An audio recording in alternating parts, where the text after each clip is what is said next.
Bismillahirrahmanirrahim. Assalamualaikum warahmatullahi wabarakatuh.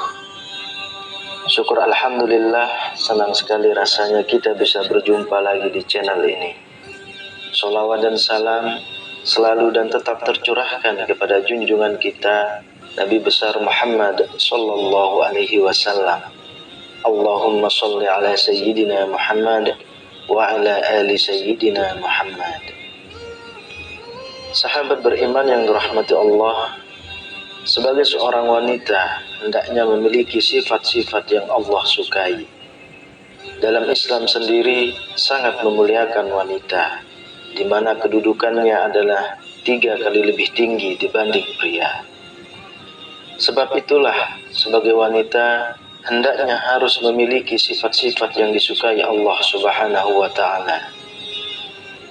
Ada 8 sifat wanita yang disukai Allah Subhanahu wa ta'ala. Yang pertama adalah menutup aurat. Wanita terbaik itu menutup auratnya. Aurat wanita adalah seluruh tubuhnya kecuali wajah dan telapak tangan, menurut pendapat terkuat di antara pendapat para ulama. Dalam Quran surah Al-Ahzab ayat 59, Allah Subhanahu wa ta'ala berfirman, "Hai Nabi, katakanlah kepada istri-istrimu, anak-anak perempuanmu dan istri-istri orang mukmin, hendaklah mereka mendekatkan jilbabnya ke seluruh tubuh mereka. Yang demikian itu supaya mereka lebih mudah untuk dikenal. Karena itu mereka tidak diganggu. Dan Allah adalah Maha Pengampun lagi Maha Penyayang." Jilbab bukanlah penutup wajah, namun jilbab adalah kain yang dipakai oleh wanita setelah memakai khimar. Sedangkan khimar adalah penutup kepala. Dalam Quran surah An-Nur ayat 31, Allah Subhanahu wa ta'ala berfirman, "Katakanlah kepada wanita yang beriman, hendaklah mereka menahan pandangannya dan kemaluannya, dan janganlah mereka menampakkan perhiasannya, kecuali yang biasa nampak daripadanya." Kedua, berbusana dengan memenuhi syarat pakaian yang syar'i.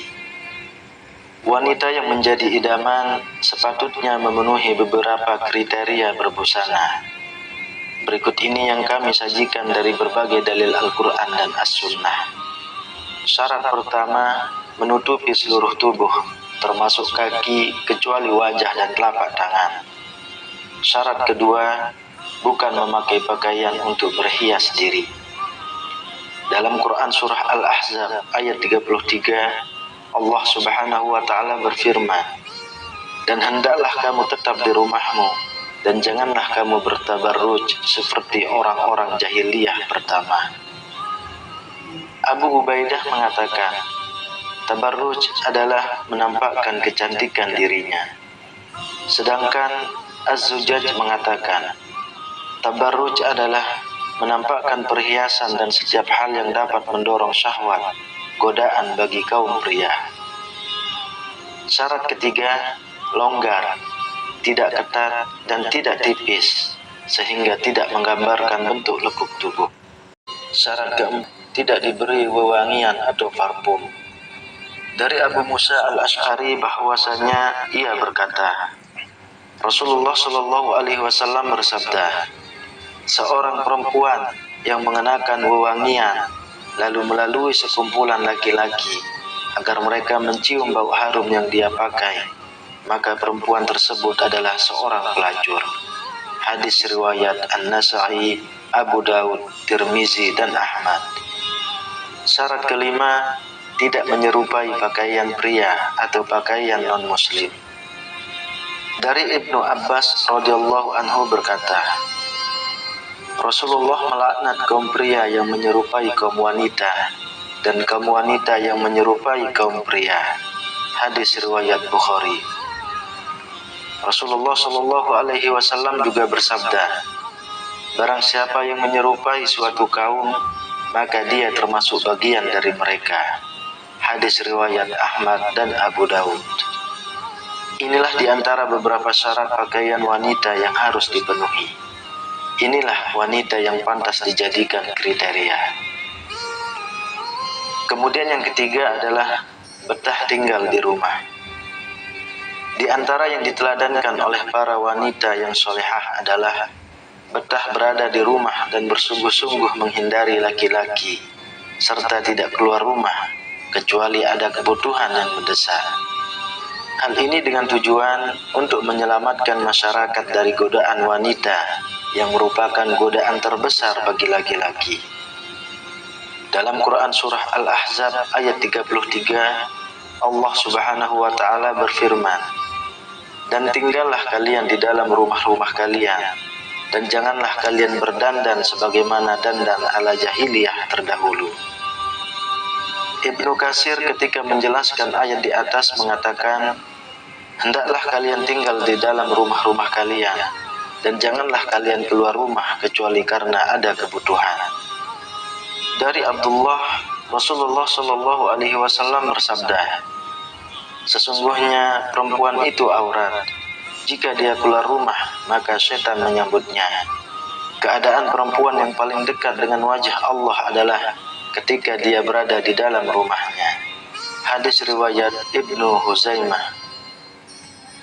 Yang keempat, memiliki sifat malu.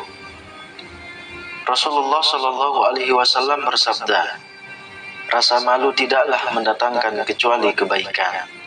Hadis riwayat Bukhari dan Muslim. Kriteria ini juga semestinya ada pada setiap wanita.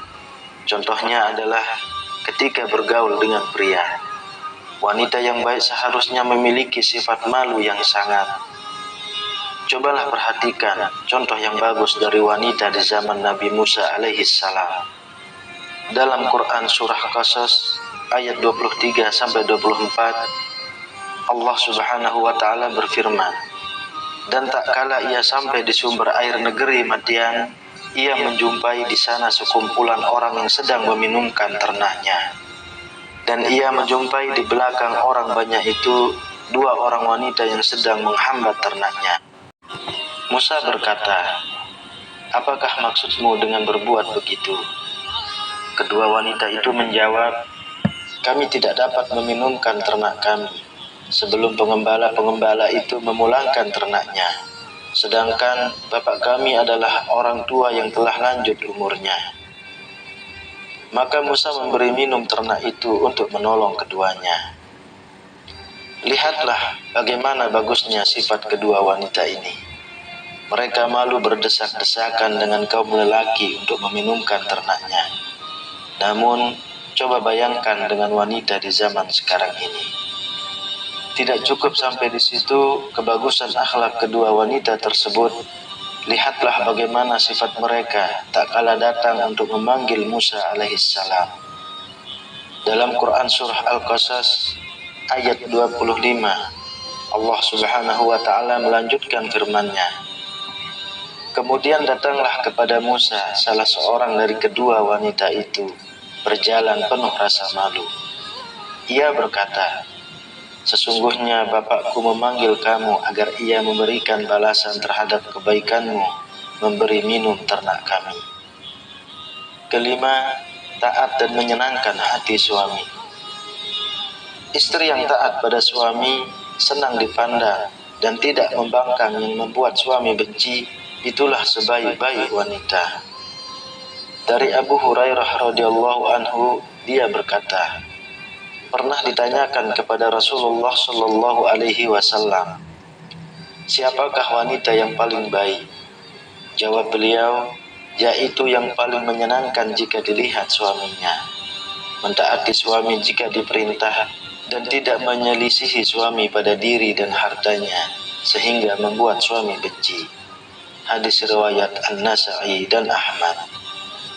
Begitu pula tempat seorang wanita di surga ataukah di neraka dilihat dari sikapnya terhadap suaminya, apakah ia taat ataukah durhaka.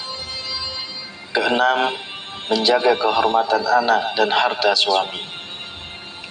Dalam Quran surah An-Nisa ayat 34, Allah Subhanahu wa taala berfirman, "Sebab itu maka wanita yang soleh ialah yang taat kepada Allah lagi memelihara diri ketika suaminya tidak ada." Ketujuh, bersyukur dengan pemberian suami. Seorang istri harus pandai-pandai berterima kasih kepada suaminya atas semua yang telah diberikan suaminya kepadanya. Bila tidak, si istri akan berhadapan dengan ancaman neraka Allah Subhanahu wa Ta'ala. Seselesainya dari sholat kusuf atau sholat gerhana, Nabi Shallallahu Alaihi Wasallam bersabda, menceritakan surga dan neraka yang diperlihatkan kepada beliau ketika sholat. Dan aku melihat neraka, aku belum pernah sama sekali melihat pemandangan seperti hari ini. Dan aku lihat, ternyata mayoritas penghuninya adalah para wanita. Mereka bertanya, kenapa para wanita menjadi mayoritas penghuni neraka ya Rasulullah? Beliau menjawab, disebabkan kekufuran mereka. Ada yang bertanya kepada beliau, apakah para wanita itu kufur kepada Allah? Beliau menjawab, tidak, melainkan mereka kufur kepada suami dan mengkufuri kebaikan suami. Seandainya engkau berbuat baik kepada salah seorang istri kalian pada suatu waktu, kemudian suatu saat ia melihat darimu ada sesuatu yang tidak berkenan di hatinya, niscaya ia akan berkata, aku sama sekali belum pernah melihat kebaikan darimu. Hadis riwayat Bukhari dan Muslim. Lihatlah bagaimana kekufuran si wanita cuma karena melihat kekurangan suami sekali saja. Padahal banyak kebaikan lainnya yang diberi. Hujan setahun seakan-akan terhapus dengan kemarau sehari. Kemudian yang kedelapan, berdandan dan berhias diri hanya spesial untuk suami. Sebagian istri saat ini di hadapan suami bergaya seperti tentara, berbau arang, dan jarang mau berhias diri. Namun ketika keluar rumah, ia keluar bagai bidadari. Ini sungguh terbalik. Seharusnya di dalam rumah, ia berusaha menyenangkan suaminya. Demikianlah yang dinamakan sebaik-baik wanita. Dari Abu Hurairah radhiyallahu anhu, ia berkata, pernah ditanyakan kepada Rasulullah Shallallahu Alaihi Wasallam, siapakah wanita yang paling baik? Jawab beliau, yaitu yang paling menyenangkan jika dilihat suaminya, mentaati suami jika diperintah, dan tidak menyelisihi suami pada diri dan hartanya, sehingga membuat suami benci. Hadis riwayat An-Nasa'i dan Ahmad. Sahabat beriman yang dirahmati Allah, semoga video ini bermanfaat bagi setiap wanita. Semoga Allah memberi taufik untuk mengamalkannya. Demikian yang bisa saya bagikan. Assalamualaikum warahmatullahi wabarakatuh.